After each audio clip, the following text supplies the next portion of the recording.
Bem-vindos a mais um Nós Comunica. Esse é o quadro de episódios rápidos, curtinhos, com conteúdos diversos produzidos pelas nutricionistas colaboradoras para trazer cada vez mais conhecimento e reflexão para vocês. Quer ver algum assunto por aqui? Manda pra gente. A gente está em todas as redes sociais, como Nós a Nutrição, Nós com Z. Seguimos agora com a nutricionista Marina Seade.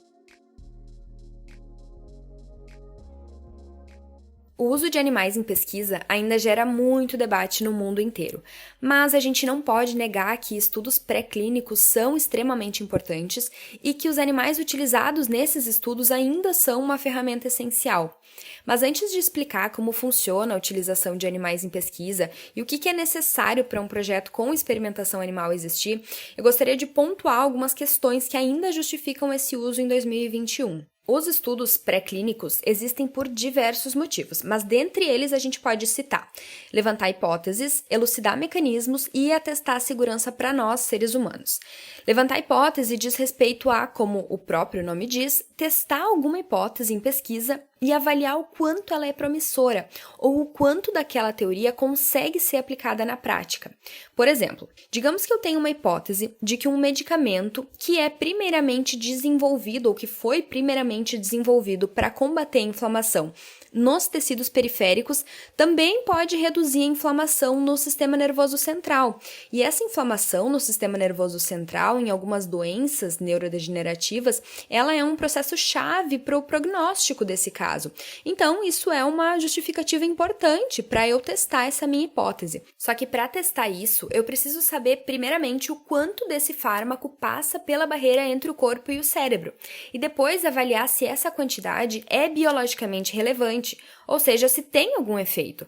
Vocês concordam comigo que, embora seja uma ideia que faça sentido teórico e que tem uma justificativa extremamente importante, que é diminuir a velocidade da progressão de doenças como o Alzheimer e o Parkinson, a gente não pode testar isso em humanos porque isso envolveria administrar um medicamento para um paciente que possivelmente já está fragilizado porque está acometido a uma doença neurodegenerativa e depois fazer ele passar por um procedimento invasivo, como uma biópsia de cérebro, apenas para dosar se o fármaco chegou lá e quais efeitos obtidos, para testar uma hipótese, que bem provavelmente não vai ser confirmada a tempo de ajudar esse paciente em questão, e sim muitos outros que estão por vir. Então, por esse motivo, se justifica a utilização de animais. Outro motivo é para elucidar mecanismos.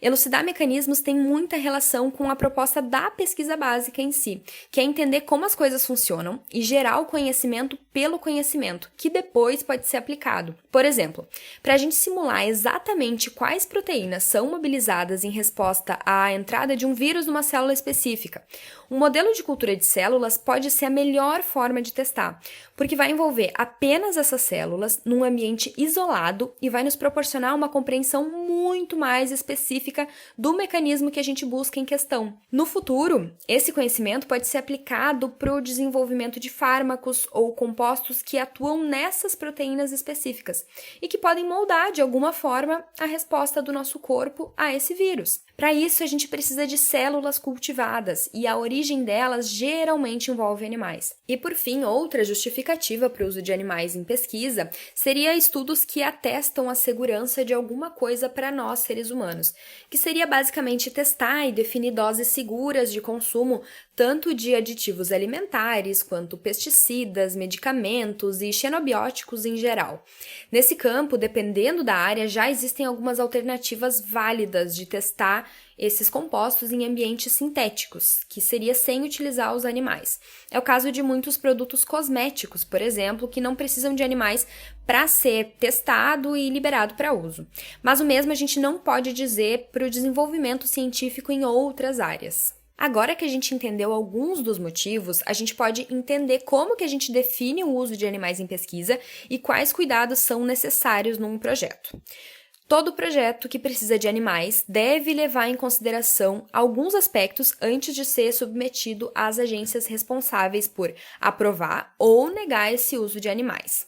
Esses aspectos, eles são determinados pelo Conselho Nacional de Controle de Experimentação Animal, o CONSEA, através de uma diretriz que é a Diretriz Brasileira para o Cuidado e Utilização de Animais para Fins Científicos e Didáticos. O que essa diretriz fala?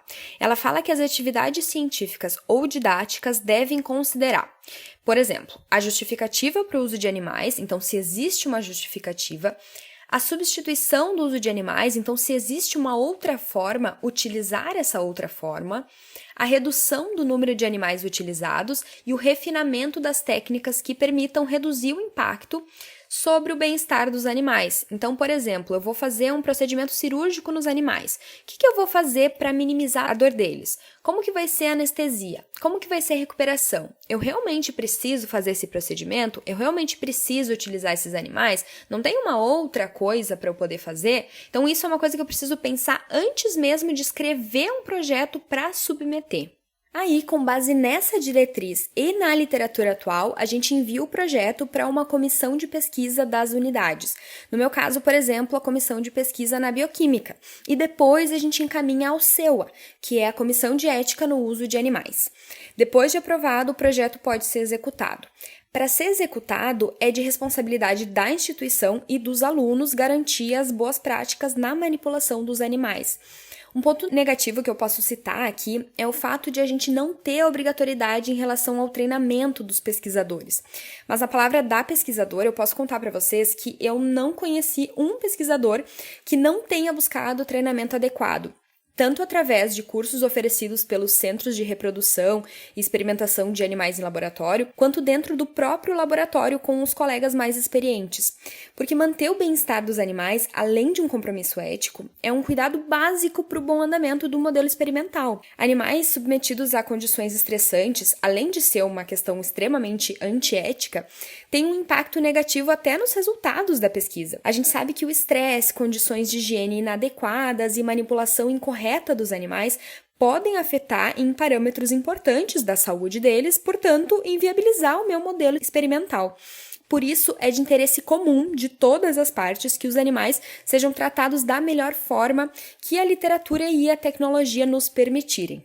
No Brasil, em pesquisa básica, geralmente são utilizados ratos, camundongos e peixes.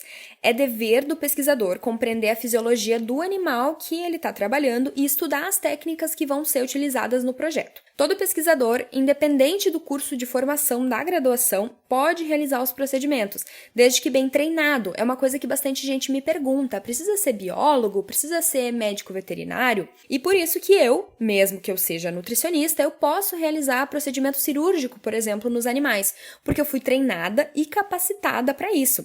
Além de que, no meu projeto, consta esse procedimento com as suas particularidades, o objetivo e a justificativa. E aí vocês podem e devem me perguntar, Marina, mas como que em 2021 a gente ainda não tem alternativa para o uso dos animais? Por que a gente ainda depende disso? E eu te diria que existem esforços para encontrar alternativas sim. E sempre que elas existirem, as alternativas, elas devem ser utilizadas. Eu vou dar um exemplo. No meu TCC, eu queria avaliar o efeito da curcumina em astrócitos, que são células do sistema nervoso central.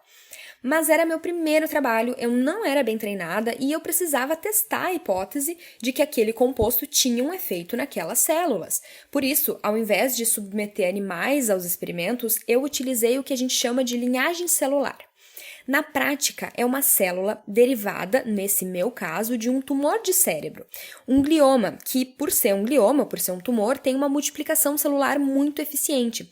Essas células desse glioma, depois de um tempo, elas começam a se comportar de uma maneira similar às células que eu queria, que são os astrócitos. Essa célula isolada desse tumor foi isolada e depois congelada. E para eu usar, eu precisei só descongelar e cultivar ela. E depois eu posso ir congelando como se fossem cópias, pequenas amostras dessa célula para que eu sempre tenha quando eu precisar descongelar. Isso não envolve a manipulação nem eutanásia de animais no meu dia a dia e foi extremamente útil para testar minha hipótese. Depois, no mestrado, muito melhor treinada e com minha hipótese testada, eu evoluí para células retiradas diretamente do animal, o que a gente chama de cultura primária de células. Agora, no doutorado, muito mais madura e muito mais treinada, eu dou a curcumina para os animais diretamente e depois avalio os efeitos. Porque os estudos anteriores que eu fiz no TCC e no mestrado foram promissores e justificaram o uso desses animais agora. Então, sim, existem alternativas e eu acredito que a tecnologia ela tá aí para isso. Mas enquanto a gente não tem tanto modelo confiável e reprodutível sem o uso de animais, a gente precisa contar com os animais que são criados e utilizados conforme todas as normas do Conceia. Fico à disposição para tirar todas as dúvidas de vocês, inclusive responder no formato de um novo episódio. Eu espero ter esclarecido pelo menos um pouco essa questão. Até mais! É isso aí, pessoal. Vocês ficaram com mais um Nós Comunica.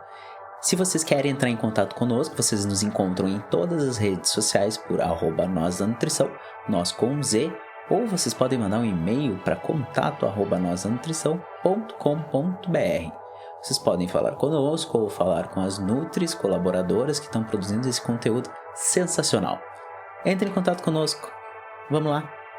Abraço. Tchau, tchau.